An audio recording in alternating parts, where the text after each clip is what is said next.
Écoutez, Sichot Chalek Gimel, première Sicha sur Pinchas. Dans la paracha, il y a l'histoire des filles de Tselophrad. Tselophrad, il était mort et donc du coup, il n'a pas pu prendre d'héritage dans la terre d'Israël. Et ses filles sont venues voir Moshe en disant c'est injuste. Pourquoi notre père n'a pas de part parce qu'il est mort, alors nous aussi on devrait avoir une part. Et Moshe, il a apporté cette question devant Dieu. Et Dieu lui a répondu oui, c'est vrai, tu as raison. Elle devrait avoir une part dans la terre. Alors sur ce verset, Rashi note, donc il va écrire Moshe et Mishpatan, que Moshe il a amené leur question devant Dieu. Rashi note, va écrire Moshe et Mishpatan, Moshe a apporté leur jugement, leur question, et il explique. Nit alma halacha memenu, la halacha elle a été cachée de Moshe Rabbeinu, et sur ça il a été puni de ce qu'il avait dit quelques 40 années plus tôt en disant la chose difficile vous l'apporterez vers moi, comme pour dire bon, la chose simple, vous pouvez la juger, mais les choses difficiles, il n'y a que moi, Moshe Rabbeinu, qui les connaît. Et Rachid explique, de ça, il a été puni. Dieu lui dit, regarde, toi, tu crois que tu connais tout, je vais te montrer que toi non plus, tu connais pas tout. Et là, il lui a caché la halakha de lui. Rachid donne une deuxième explication en disant que de toute manière, cette partie de la Torah, elle était appelée à être écrite par le mérite des filles de Tselophrad, justement. A priori, l'intention de Rachid ici, c'est d'expliquer, c'est de répondre à la question suivante, comment ça se fait que c'est possible que Moshe Rabbeinu, il y a une halakha qu'ils ne connaissent pas, c'est pas possible. Donc en vérité, forcément qu'il la connaissait, mais la halakha elle a été cachée de lui à ce moment-là. Mais c'est sûr que Moshe Rabbeinu connaissait la halakha. Et la deuxième raison qu'il donne, c'est de toute manière, les filles de Tselophrad, elles étaient appelées à dévoiler cette halakha-là, donc de toute manière, c'est normal que c'est venu grâce à elles. A priori, il y a plusieurs questions qu'on pourrait se poser sur ce Rashi. On a déjà vu plein de fois dans la Torah où Moshe Rabbeinu il avait un doute sur une halakha. Comment ici Rashi il va chercher à expliquer ici particulièrement, alors qu'il y a plein d'autres endroits où Rachid dit rien. Finalement, c'est possible que Dieu n'a pas encore dit la halakha à Moshe Rabbeinu, c'est peut-être pour ça qu'il ne le sait pas. Comment d'où Rachid il sait ici que Moshe, oui, il le savait, et qu'il l'a oublié. Peut-être que simplement Dieu ne lui avait pas encore enseigné. Comme dans plein d'autres fois dans la Torah d'ailleurs. De la même manière, ici Rachid explique pour quelle raison la halakha lui a été voilée. Déjà dans les autres endroits, il n'explique pas du tout que la halakha elle a été cachée de lui, et ici il est en train de t'expliquer pour quelle raison la halakha elle a été cachée, parce que les filles de Tselophrad elles étaient amenées à dévoiler cette partie-là. Pourquoi Rashi il explique tellement de choses ici, alors que dans les autres endroits dans la Torah il a jamais émis tellement de précision. D'ailleurs dans le titre de ce Rashi note Vayakrev Moshe et Mishpatan. Moshe il a amené leur jugement. A priori ici la seule chose qui est en train de déranger Rashi c'est le mot Mishpatan, c'est ce jugement, cette question-là. Pourquoi Rashi note aussi les mots Vayakrev Moshe? Une autre question que le rabbi pose, c'est que dans la paracha de Balotra, on sait qu'il y a eu l'histoire des gens qui étaient impurs, qui n'ont pas pu offrir le Korban Pessah, ils ont été voir Moshe Rabbeinu, et là on a eu la halakha de Pessah Sheni qui a été dévoilée. A priori c'est quelque chose qui est plutôt ressemblant. Et là-bas, Rashi dit, eux ils ont eu le mérite que cette halakha soit dite grâce à eux, alors que ici Rashi il précise, les filles de Tselophrad elles ont le mérite que cette loi elle soit écrite grâce à eux. Donc dans le Pessah Sheni, Rashi il écrit, ils ont eu le mérite que cette halakha soit enseignée, soit dite. Alors ici il est en train de dire, les filles de Tselophrad elles ont le mérite que cette halakha soit écrite. C'est quoi la différence? Pourquoi là-bas il dit et ici il dit écrit? Et bien sûr le rabbi termine en disant qu'on sait qu'à chaque fois que Rashi amène deux explications, c'est parce que les deux ne sont pas parfaites, chacune a un défaut. Donc du coup, il ramène deux explications qui chacune ont une faille pour que l'une puisse compléter l'autre. Et il met toujours en premier l'explication qui est la plus proche du sens simple. Donc ici, si Rachid donne deux explications, quelles sont les failles, quels sont les défauts qu'on pourrait trouver à chacune de ces deux explications? Alors l'explication à tout ça, elle est la suivante. Comme on l'a dit, il y a plein d'endroits où Moshe Rabbeinu il n'a pas su la halakha. Comme on le sait, il y a des fois où Dieu ne lui avait pas encore enseigné. Alors pourquoi Rashi ici, il est sûr que Moshe il a su la halakha mais qu'il a oublié? En vérité, du langage du verset, Rashi il déduit ça. Le verset il dit pas Moshe a amené la chose à Dieu. Parce que dans les autres endroits, c'est ça qu'on dit. Moshe il a amené la chose, c'est quoi la chose? C'est ce sujet-là, toutes ces questions qu'il y avait sur cette loi, sur ce sujet, etc. Moshe il a amené à Dieu. Ici, c'est écrit Moshe il a amené leur mishpat, leur jugement à Dieu. Pourquoi la Torah utilise ce mot de mishpat? Mishpat, ça veut dire quoi? Ça veut dire c'est un jugement, c'est une loi qui est tranchée, c'est une loi qui est établie. Comme pour dire, Moshe il a amené une loi établie. Mais je comprends pas, si Moshe Rabbeinu il connaissait pas la loi, comment il a pu amener une loi tranchée? La loi il la connaissait pas, il a pas pu amener une loi tranchée.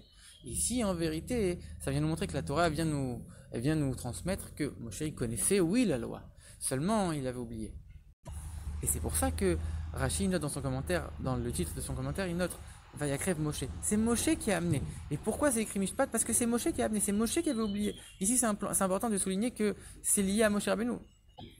C'est parce que lui avait oublié, mais qu'il la connaissait déjà, qu'on est venu t'écrire Mishpat. Mishpatan, leur jugement. A priori, ici se réveille une autre question. Comment c'est possible que Moshe Rabbeinu ait pu oublier une halakha? C'est le maître de tout le peuple juif. Si lui, il oublie une halakha, comment c'est possible? Nous, comment on fait alors?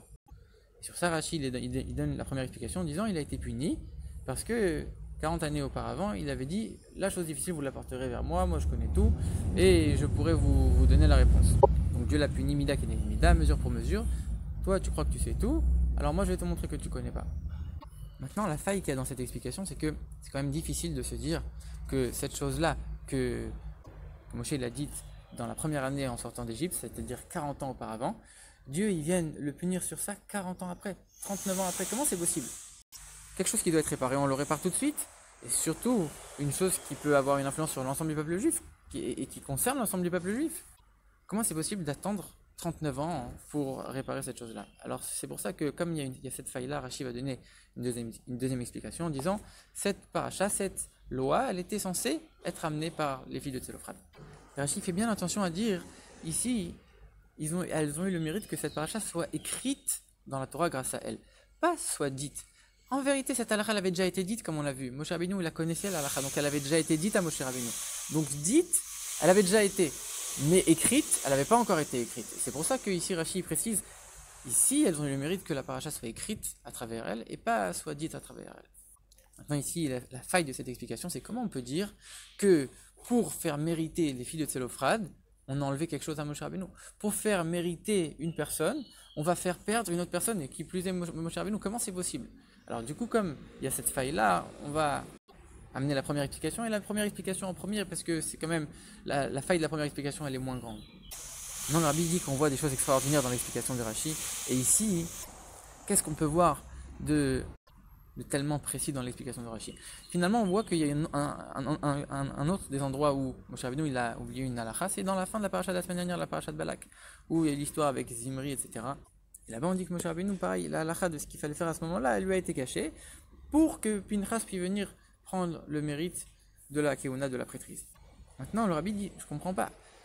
Le fait que Moshe Rabbeinu va oublier une halakha, c'est quelque chose qui concerne l'ensemble du peuple juif. Ça veut dire que c'est pas seulement Moshe Rabbeinu qui oublie, c'est que tous les juifs qui reçoivent la Torah de Moshe Rabbeinu, eux aussi, ils vont perdre quelque chose. Comment c'est possible que Moshe Rabbeinu puisse perdre quelque chose comme ça?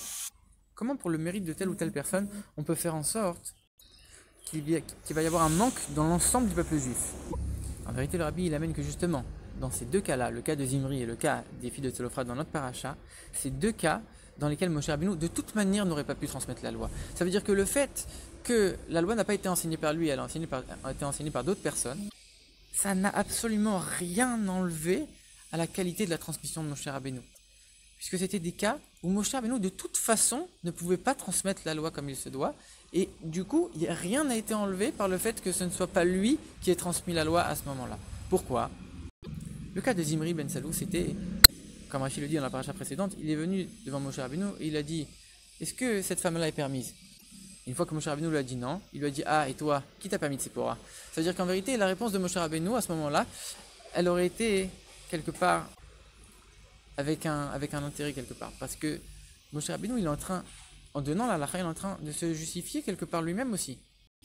Donc à ce moment-là, Zimri il a fait en sorte que Moshe Rabbeinu, il était plus dénué de tout intérêt envers Zimri. C'est-à-dire que Moshe Rabbeinu, il avait encore, quelque part, il avait un intérêt personnel dans cette chose-là, donc il ne pouvait pas répondre. On dit qu'un Talmid Chacham, on l'écoute qu'une fois, avant qu'il agisse en fonction de ce qu'il a dit. Ça veut dire que quand on voit qu'il donne la halakha telle qu'elle est, alors on va le croire. Mais quand on voit qu'il va donner la halakha une fois qu'il a fait la chose, on va dire, regarde, lui finalement, il fait que ce qui l'intéresse. Il enseigne que ce qu'il fait, c'est bien, c'est normal. Donc il enseigne en fonction de ses propres intérêts. Et pareil, le cas des filles de Tzelophrad, elles ont dit, regarde, notre père, lui, il n'était pas dans l'assemblée de Korach. Donc pareil, ici, elles sont en train de dire à Moshe Rabbeinu, regarde, notre père, il était avec toi, il était dans ton camp. Il n'était pas du tout avec l'assemblée de Korach.